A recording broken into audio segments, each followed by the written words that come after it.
Lensizwa ke yaseGoli yephoyisa lomgwaqo ilokhu trende njalo la ku social media kanti ke nemiyela zenduduzo ingenile emndenini walensizwa ukuthiwa ke isibongo sayo ingeyakwa Zikalala. Akwazeki ke noma biyeqiwe ngamanzi amponjwana noma kwenzekeni kodwa ke kuyivideo ethathwe ngumakhala ekhukhwini ibonakala ihiza sana nokusola ukuthi uyiphoyiswa lakwa SAPS egcineke ekutheni kubeke nokudubulana phakathi kwabo kwaphetha ke ngokudlula emhlabeni kukaZikalala okuyena ke obebonakala engazuthi unochuku kuleya video lena ke ivoice note yosolwa ngokudubala bulale umsebenzi wakwa JMPD.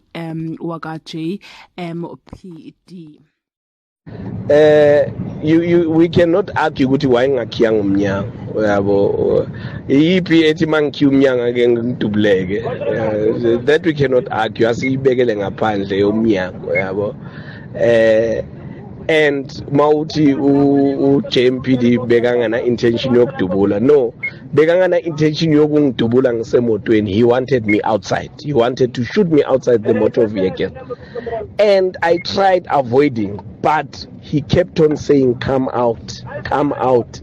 I could see good if I drive away he will shoot. He just wants me out. The only option which I had was to shoot and make sure I paralyze him because if I were to shoot isandla bekazobuyisela lo muntu. I needed to paralyze him. Unfortunately I'm using a lethal weapon.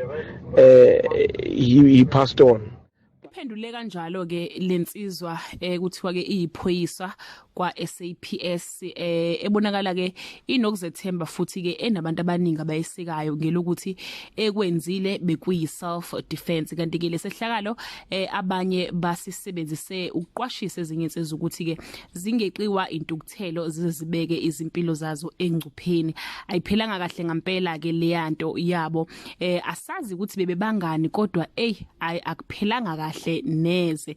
Yabona mosubona umuntu eselele phansi engasekho emhlabeni kubhlungu impela kakhulu. Ngazi ke ukuthi uthina kumbono uyamgxeka lo waka SAPS noma uthi ubengena choice otherwise bekuzofayena noma uthi bekumela linda amathonsi abanzi abone isiphetho. Do leave your comment below and share your opinion.